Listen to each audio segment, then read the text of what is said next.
High, আজ আমি করেছিলাম চিকেন কিমা কারি। এর জন্য প্রথমে ফ্রাইং প্যানে 2 চা চামচ মতো তেল নিয়ে তার মধ্যে দিয়ে দিয়েছিলাম বেশ খানিকটা গরম মশলা, একটা কাশ্মীরি শুকনো লঙ্কা আর খানিকটা পরিমাণে গোটা জিরে।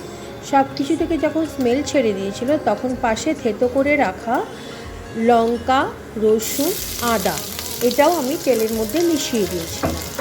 আর যেটা করেছিলাম সেটি কস্তুরি মেথি আমি আগেই তেলের ওপরে দিয়েছিলাম, আমি লাস্টে এটার জন্য কস্তুরি মেথি দিইনি। তো যাই হোক, সবটা একসঙ্গে নেড়ে চেড়ে এর মধ্যে দিয়ে দিয়েছিলাম কুচিয়ে রাখা দুটো বড় বড় পেঁয়াজটা যখন একটু ভাজা ভাজা হয়ে এসেছিল তখন এর মধ্যে আমি দিয়ে দিয়েছিলাম মাংসের কিমার সঙ্গে আমি একটু আলু মিশিয়েছিলাম, কারণ দুজনের মতো রান্না, মনে হলো যেন কিমাটা একটু কম লাগছে, 250 কিমা ছিল, আর আলু দিলে ভালোও লাগে, সেই জন্য আমি আলু মিশিয়েছিলাম।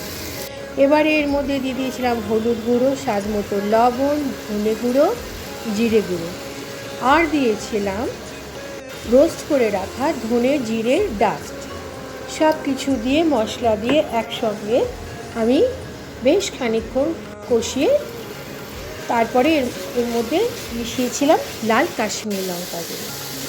এবারে এটা চাপা দিয়ে রেখে দিয়েছিলাম বেশ অনেকক্ষণ, মিনিট 20 বাদে যখন দেখলাম এটা হয়ে গেছে তখন এর মধ্যে গরম মশলা দিয়ে আমার রান্না কমপ্লিট হয়ে গেছিলো। যারা ঘি খায় তারা এর মধ্যে অবশ্যই ঘি দিলে আরও ভালো লাগে।